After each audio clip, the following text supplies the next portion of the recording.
매주 월요일 정치를 품격 있게 토론하는 두 분을 모십니다. 김영우 전 의원 나오셨습니다. 네, 안녕하세요. 신경민 전 의원 나오셨습니다. 네, 안녕하십니까? 네, 신경민 전 의원님 워싱턴 특파원도 하셨고, 네. 그렇죠.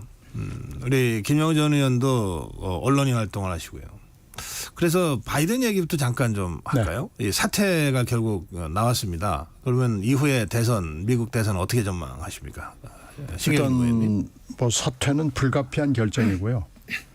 미국 시간으로 토요일 밤, 우리 시간으로 일요일 아침부터 보좌진 둘이 오늘 아침에 트위터를 통해서 공개된 편지를 작성하기에 들어갔다고 그래요. 그러니까 밤새도록 작업을 해서 네. 일요일 오전에 이제 바이든의 승인을 받고 공표를 한 거죠. 우리 시간으로 새벽 3시니까 막 점심시간 지나서 이게 나온 건데요. 이건 뭐 불가피한 건데 결국 결정적인 것은 오바마 대통령이 측근을 통해서 더 이상은 곤란한 거 아니냐라고 지금 얘기를 한 것이 아주 결정적이죠. 그리고 척 슈머라는 민주당 상원 대표가 있습니다. 이 척 슈머가 지지를 철회했거든요. 그만둬야 된다는 얘기를 했고요. 민주당 내부에서 척 슈머의 위치는 대단합니다. 네. 그리고 펠로시 전 하원 의장의 최측근인 민주당 하원 의원이 2, 3일 전에 그만둬야 된다는 민주당 의원 34명의 이름을 올렸어요. 뭐 이런 여러 가지로 봐서 불가피했고, 그리고 가족들이 이제 토요일 밤에 황급하게 델라웨어 주 그 집으로 모이는 것이 목격이 됐기 때문에 초있게 들어갔다 하는 것들이 다 읽혀졌죠. 그런데 이제 문제는 후임입니다. 물론 바이든 대통령은 그 레터 그리고 그 뒤에 있었던 공개된 메모를 통해서 해리스 부통령을 전폭적으로 지지한다는 얘기를 했습니다만 이게 꼭 그렇게 되지는 않습니다. 좀 절차가 필요합니다. 물론 법에 있는 건 아니고요. 민주당의 당원 당규에 있는 건데 지금 현재 3,944명의 그 델리게이트가 있어요. 각 주를 대표하는 대표자들이 이 사람들을 상대로 선거운동을 일단 해야 되는 절차가 있고요. 그리고 미국 민주당에는 특이하게 슈퍼 델리게이트라는 700명의 당의 그 핵심이라고 그럴까요? 원로급들이 있습니다. 이분들이 어떻게 생각하느냐라는 것이 매우 중요합니다. 그래서 이 절차가 진행이 되어야 된다라는 겁니다. 그런데 이제 지금 여러 사람이 후보로 내가 한번 대통령 후보가 하겠다고 마운 사람은 있는데 지금 분위기상으로 이 사람들이 내가 한번 해보겠다라고 나오기는 좀 분위기는 그래요. 그런데 지금 로버트 케네디 주니어라고 이번에 출마를 한 분이 있거든요. 로버트 케네디의 아들인데 이분은 명망가들이 몇 명 모여서 이렇게 폐쇄적인 절차를 하지 말고 공개된 절차를 하자라고 주장을 합니다. 그래서 공개된 절차를 하자고 하는 목소리가 일부 존재하긴 합니다만은 결과적으로는 전직 대통령들 내지는 민주당의 굉장히 목소리가 큰 빅샷들이 결정을 해서 델리게이트로 결정이 될 가능성이 높습니다. 네, 김영우 전 의원. 지금 이제 민주당은 시간 싸움입니다. 지금 한 그 대선이 한 100일 정도 남아 있기 때문에 지금 이제 바이든 대통령이 이 카멀라 해리스에 대해서 언급을 했단 말이죠. 아마 해리스로 후보로 해리스가 후보로 굳어질 가능성이 제일 크죠. 왜냐하면 그 막대한 기부금을 모았는데 그 기부금을 별다른 문제 없이 쓸 수 있는 게 해리스밖에 없습니다. 이것은 바이든과 해리스를 위해서 기금을 모았단 말이죠. 그래요. 그래서 다른 사람을 쓰는 데는 법적인 문제도 있습니다. 그리고 공약적인 측면에서도 바이든 대통령하고 해리스가 그 공약을 같이 만들어 왔고 같이 또 추구해 왔기 때문에 아마 그런 면에서도 해리스로 굳어질 가능성이 제일 크다. 이것이 다른 후보들도 잠재적인 후보들도 있을 수는 있습니다만은 미국의 그 대통령 그 후보 노미네이션 절차가 워낙 까다롭고 복잡하기 때문에 간접선거 아닙니까? 이것을 처음부터 다시 하기에는 이미 시간적인 여유가 없습니다. 그래서 해리스로 굳어질 가능성이 큰데 어쨌거나 뭐 트럼프 대통령은 지금 피기습 이후에 엄청나게 지금 지지율이 올라가고 있고 이런 상황에서 민주당이 어떻게 그 시간 싸움 내에서 한 명의 후보를 만들어낼 것인지 아마 제가 볼 때는 그냥 해리스 쪽으로 가지 않겠나 싶습니다. 예, 그 이제 제일 쉬운 길이죠. 지금 그렇죠. 해리스 부통령이 이제 대통령 후보가 되는 게 뭐 지금 이제 후원금 쓸 수 있는 문제까지 말씀하셨으니까 제일 쉬운 길인데 또 한편으로는 제일 쉽게 지는 일이 될 수도 있잖아요. 그렇죠. 예, 그래서 뭐 여러 후보들이 있습니다만은 미셸 오바마 가능성 이게 여론조사상 트럼프를 압도적으로 이긴 유일한 사람 아닙니까? 그렇죠. 지금? 예, 미셸 오바마의 전격 등장 가능성은 전혀 없습니까? 저는 쉽지 않다고 봅니다. 어쨌거나 지금 바이든이 이 지지하는 후보가 아닌 경우에는 완전히 이것은 대혼란이거든요. 민주당으로서는. 네. 그렇게 되면은 그렇지 않아도 지금 민주당이 똘똘 뭉쳐도 될까 말까한 굉장히 열악한 상황인데 다른 제3의 후보로 뭉치기에는 시간이 없다. 그리고 결국 그 현직 대통령이 자진해서 재선에 불출마하는 경우는 1968년도에 그 존슨 이후에 지금 처음이란 말이죠. 그렇기 때문에 이것은 결과적으로는 현직 대통령이 지지하는 사람 그 외의 인물로 될 가능성은 없지 않겠나 이런 생각이 듭니다. 알겠습니다. 뭐 가능성이 낮죠. 왜 그러냐면 미셸 오바마가 권력 의지가 그렇게 뭐 충만한 분은 아니거든요. 그런데 이제 민주당이 거당적으로 당신밖에 없다라고 했을 경우 이제 그 가능성이 하나가 남아 있는데요. 네. 바이든과 오바마의 사이가 일반에 알려진 것만큼 그렇게 썩 좋지는 않습니다. 왜 그러냐면은 두 사람이 대통령 부통령 사이였잖아요. 그걸 두 번이나 했죠. 8년 동안 같이 동고동락하고 브로맨스를 자랑했다. 나이 차이는 물론 상당히 많이 납니다만은 뭐 형 동생처럼 지냈다. 뭐 이런 표현들은 있습니다만은 그러나 힐러리가 2016년에 후보가 될 때 오바마 그 당시 대통령이 끝까지 관망을 했습니다. 아하. 그래서 그때 이제 힐러리 대통령 후보가 졌잖아요. 트럼프한테. 그때 이제 바이든 부통령, 전 부통령이죠. 전 부통령이 내가 나갔으면 이겼을 거다라는 얘기를 거의 반공개적으로 하고 다녔고요. 하하. 이번에도 이제 클린턴 전 대통령 부부나 오바마 전 대통령 부부의 그 향방이 중요하거든요. 근데 클린턴 대통령 부부는 끝까지 바이든을 지지하는 얘기를 공개적으로 하고 다녔는데 오바마는 아니었습니다. 그래서 두 번 뒤통수를 맞았다라고 얘기를 하고 이번에도 섭섭한 감정이 좀 있죠. 그런 면에서는 또 좀 바이든한테 영향을 줄 수 있다고 봅니다. 미셸 오바마의 등장이 쉽지 않을 거다라고 말씀하시는군요. 알겠습니다. 예, 미국 대선 상황은 이 정도로 짚어보겠습니다. 우리 그 정당들 이 전당대회 상황도 지금 급하기 때문에 네. 우선 저 국민의힘부터 한번 짚어보죠. 이제 뭐 선거는 거의 오늘로 끝납니까? 내일 오늘입니다. 이제 발표가 되는데요. 예, 김영은 전 의원 먼저 어떻게 보셨습니까? 저는 그 이번에 이제 국민의힘 전당대회가 후보들 간에 결국은 흑색 선전, 비방전, 난타전 이렇게 되면서 어쨌거나 지금 그 투표율이 한 지난해 요 시점 비교해 봤을 때 한 7% 정도 7.15%인가요? 지금 낮아지고 있습니다. 네. 예, 오늘 오후까지 이제 ARS 최종 집계가 나오면 조금 달라질 수는 있겠습니다만은 근데 이것이 무엇을 의미하느냐? 저는 사실 이번 전당대회는 이거 팬덤 대 조직의 대결이 되지 않겠나 그런 생각을 좀 해봤어요.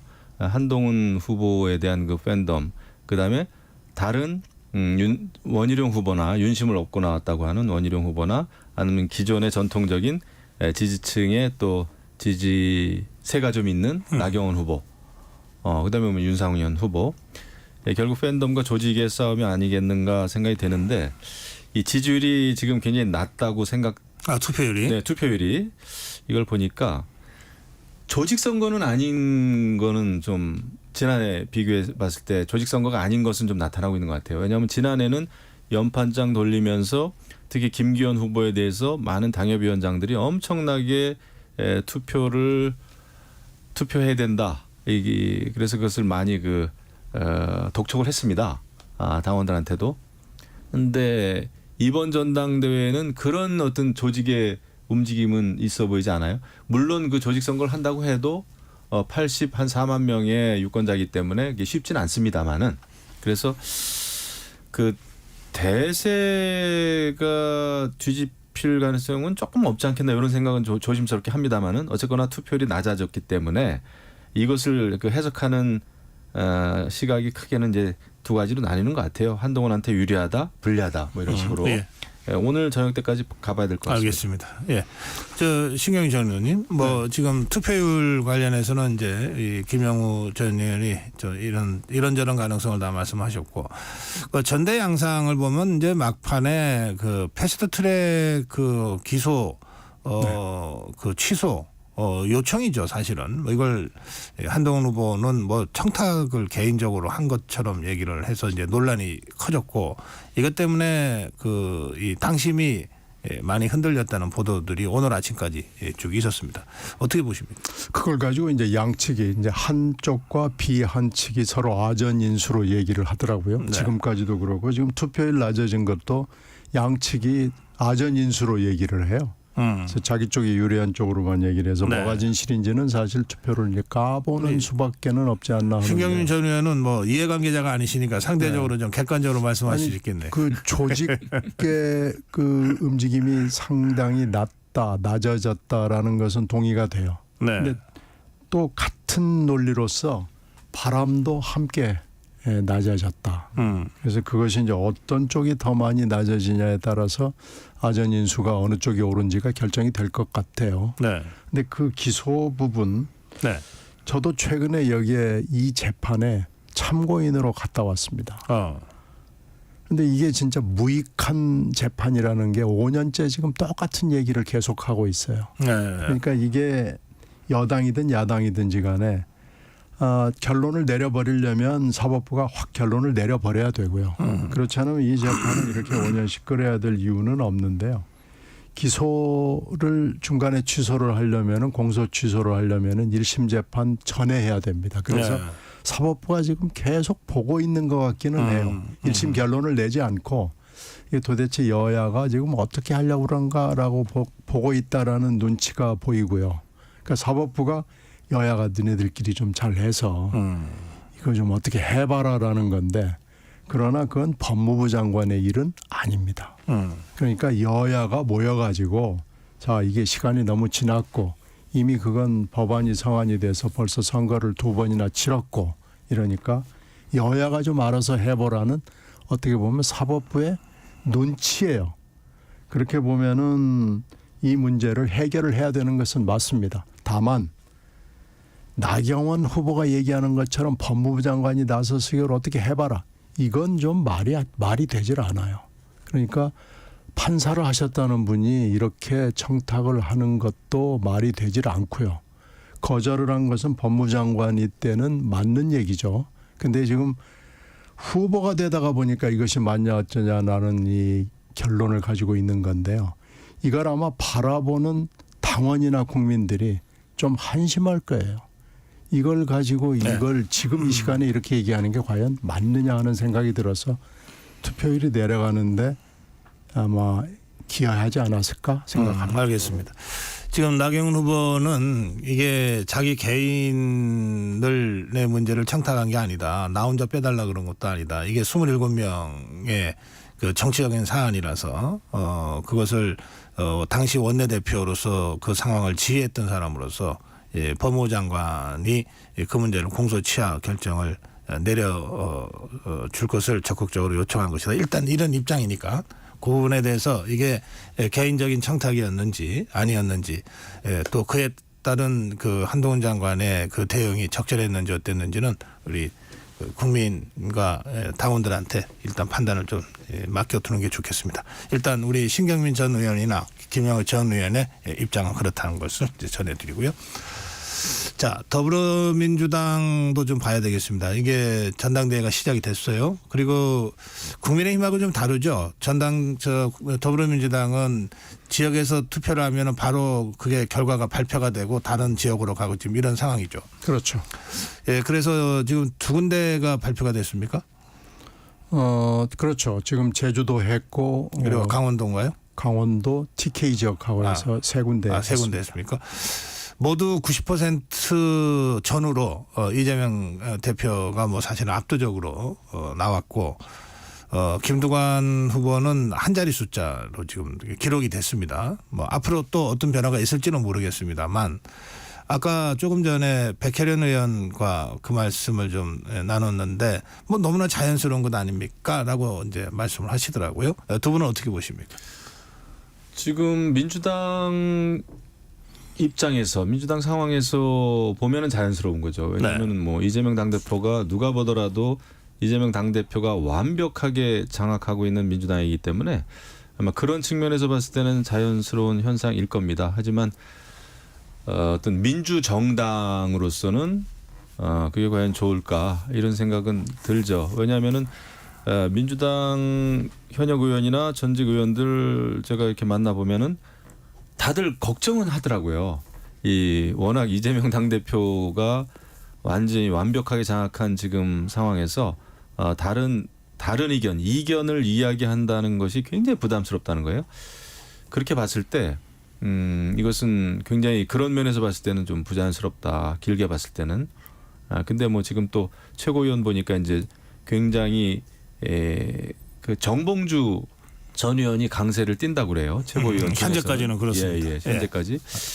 근데 정봉주 전 의원은 이제 완전 뭐 친명계라고 할 수는 없습니다만은 일반적으로 정봉주 전 의원은 굉장히 강경한 그런 스타일의 정치를 해온 분이어서 지금 분위기를 좀 반영하는 것 같습니다. 앞으로 아마 이재명 당대표를 위해서 강력하게 아주 소위 그 대차게 싸워줄 그런 전사를 뽑는 것 같아요. 최고위원들도. 이렇게 봤을 때 전반적으로 봤을 때는 굉장히 강경한 그런 민주당 지도부가 구성되겠구나. 그것은 곧 여야 관계가 굉장히 치열한 그 갈등의 상황으로 앞으로 치닫겠다. 이런 그 예측이 좀 가능할 것 같습니다. 네. 일단요. 다수 당원이 포진해 있는 곳이 호남하고 수도권이거든요. 그러니까 이게 좀 더 진전이 돼 와야 됩니다. 지금 현재는 당원 숫자가 그렇게 많지 않은 곳 지역들을 중심으로 세 군데가 됐기 때문에 이 90% 내외에 이것이 그대로 유지될지는 좀 두고 봐야 되는데요. 물론 이재명 대표가 되는데 아무 문제 없죠. 근데 문제는 지난번에 77.7%를 득표를 했는데 7자를 할 거냐, 8자를 할 거냐, 9자를 할 거냐라는 것이 이제 중요한 겁니다. 앞자리 숫자가. 그렇죠. 근데 9자가 되면 9자는 저주스러운 숫자입니다. 이건 민주정당이라고 얘기할 수 없고 민주 비슷한 민비정당 비슷한 거거든요. 그래서 이거 9자는 저주스러운 숫자가 될 것이 너무 분명하기 때문에 7이나 8 내지는 기본적으로 77.7%를 능가하는 올라서는 그런 득표를 원하고 있는 것이 뭐 확실하죠. 그런데 그렇게 될지 아니면 9자에 육박하거나 9자를 넘어버릴지 그렇게 돼서 김두관 후보가 한 자리 숫자로 그냥 머무를지 한 자리 숫자를 조금 넘어서는 체면을 유지할지 이게 이제 관전 포인트예요. 그러니까 이걸 이제 이번 주말 뭐 이렇게 주말마다 하기 때문에 다음 주말을 거쳐봐야 확실하게 알 수 있는데요. 뭐 되는 거야 뭐 문제가 되겠습니까? 그건 뭐 전혀 문제가 되지 않는 거고요. 금방 김 의원 말씀하신 대로 이게 좀 문제죠. 민주 비슷한 정당으로 돼버릴 가능성이 높기 때문에 문제고요. 최고위원도 지금까지로 봐서는 이것도 이제 다른 지역을 다 더해봐야 알겠습니다마는 세 군데만을 종합해 봤을 때 정봉주 1위는 조금 의외입니다. 근데 정봉주 의원은 지난번에 다 아시다시피 최근에 선거구에서 공천을 받는 것도 안 된 분이거든요. 여러 가지 문제들이 지적이 돼가지고 본인이 스스로 물러나지 않을 수가 없는 상황이 됐는데 최고 득표 최고위원이 돼버린다? 이건 좀 당으로 봐서 이건 뭐지? 이건 도대체 어떻게 봐야지? 뭐 이걸 해석하기가 굉장히 난해하게 지금 되어버린 측면이 있어서요. 예. 사실은 이재명 대표도 굉장히 속으로는 당혹스러울 겁니다. 알겠습니다. 앞자리 숫자 90%대냐 80%대냐 70%대냐 앞에 9자가 들어가는 게 저주의 숫자가 될 거다 이런 말씀이신데 그러면 조국혁신당은 지금 저주받은 당이 됐습니까?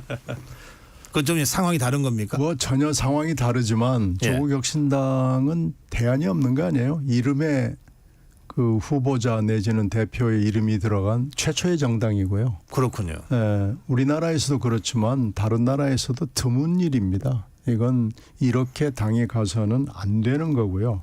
이런 거 하지 말자고 민주를 붙여가지고 다 하는 거 이건요. 독재하는 나라에서도 대표나 대통령의 이름을 붙이지는 않습니다. 그러니까 지금 조국혁신당은 대안이 없습니다. 그건 당명부터 바꿔야 된다 이런 말씀이십니까? 그렇게 안 갔으면 좋았을 텐데 그 당시에 선거 전략으로 어쩔 수 없이 그렇게 갔다면 뭐 지금이라도 한번 생각을 해봐야 됩니다. 예. 뭐 조국혁신당은 누가 봐도 조국당이니까요. 뭐 구자가 몇 개 들어갔습니까? 99.9% 받았다는 것 같아요. 세 개인가요? 예. 그렇게 따지면 뭐 거의 지옥인데 결국 그거는 뭐 비례정당이라고 하는 비례정당 선거 제도에 의한 정당으로 태어난 정당이기 때문에 그건 뭐 어쩔 수 없겠다 생각이 좀 듭니다. 그 조국혁신당이야 뭐 조국당이니까 누가 보더라도 그것은 앞으로 이제 조국이라고 하는 그 당 대표의 또 여러 가지 어떤 사법 리스크라든지 그런 거에 의해서 조국혁신당의 미래가 또 그 운명이 처해지지 않을까 그런 생각이 듭니다. 예. 주말에 김건희 여사에 대한 그 서울중앙지검의 그 비공개 소환 조사가 있었습니다. 어떻게 보십니까?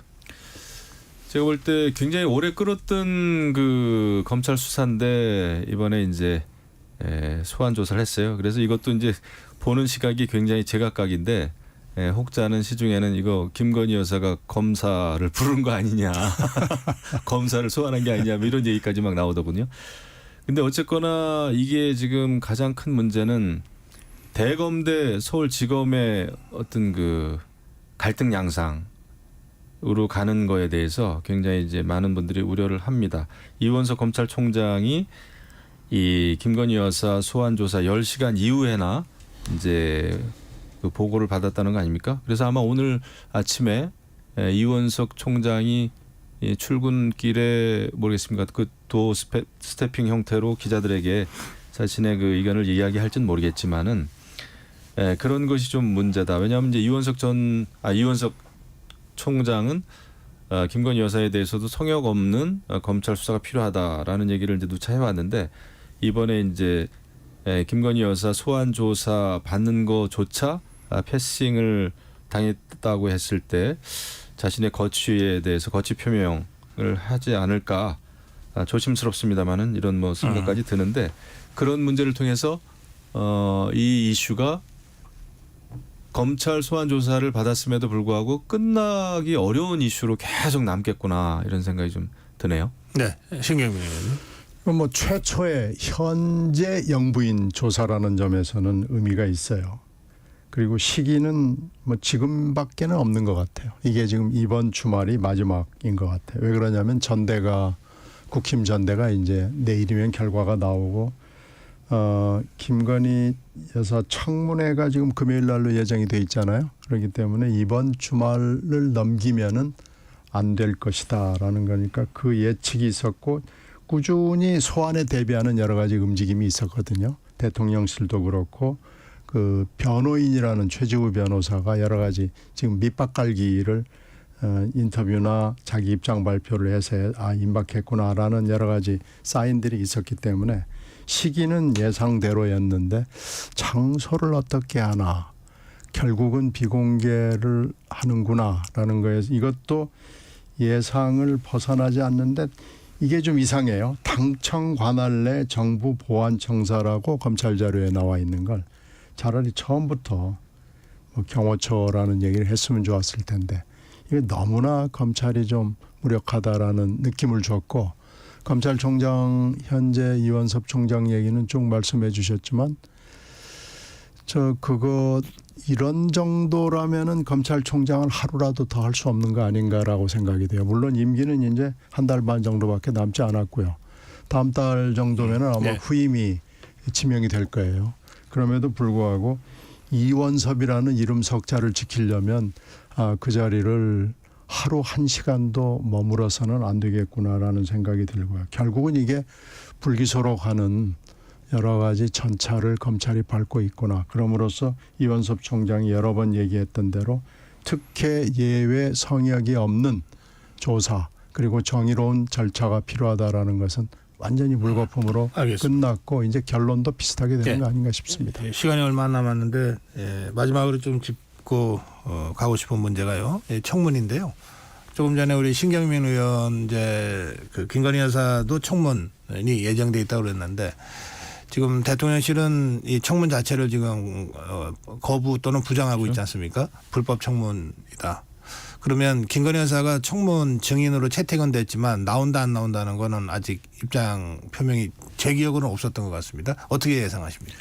제가 볼 때는 그 출석은 안 할 겁니다. 왜냐하면 지금 이제 국민의힘 입장에서는 지금 민주당이 밀어붙인 그 청문 자체가 뭐 일정 자체가 뭐 그 합의에 의한 게 또 아니고 그다음에 지금 그 진행되고 있는 청문회도 보니까 완전히 그 정청래 위원장이 거의 원맨쇼를 하는 그런 그 청문회더라고요. 보니까 뭐 여당 의원 보고 완전히 뭐 퇴장을 명령하겠다. 째려본다고? 예, 째려본다고 뭐 5분 동안 사무처 직원들한테 촬영을 해라 막 그러고 그러는데 이게 전체적인 게 코미디로 흘러가고 있어요. 그래서 결국은 보여주기 위한 어떤 청문회인데 이런데 이런 청문회 그 퍼스트 레이디가 참여할 가능성은 제로라고 봅니다. 알겠습니다. 예. 근데 지금 불법이라고 국힘당이 규정을 하면서 국힘당이 지난 청문회에 나와가지고 뭐 계속 대립이 있었어요. 아주 보기 힘든 그런 대립이 있었는데 이번 금요일은 최상병 특검에 관련된 것이 아니고 김 여사 관련이란 말이에요. 그래서 아마 새로운 모습이 나타나지 않을까라는 생각이 있어요. 최상병 지난번에 특검 청문회하고 거의 비슷한 모습이 지난주 금요일 날 연출이 됐기 때문에 이건 뭐 그렇게 새로울 것도 없고 검찰 조사 이미 했기 때문에 김 여사는 물론 안 나올 걸로 봅니다. 거기까지 하겠습니다. 예, 품격 토론 김영우 전 의원, 신경민 전 의원과 함께했습니다. 고맙습니다. 네, 고맙습니다.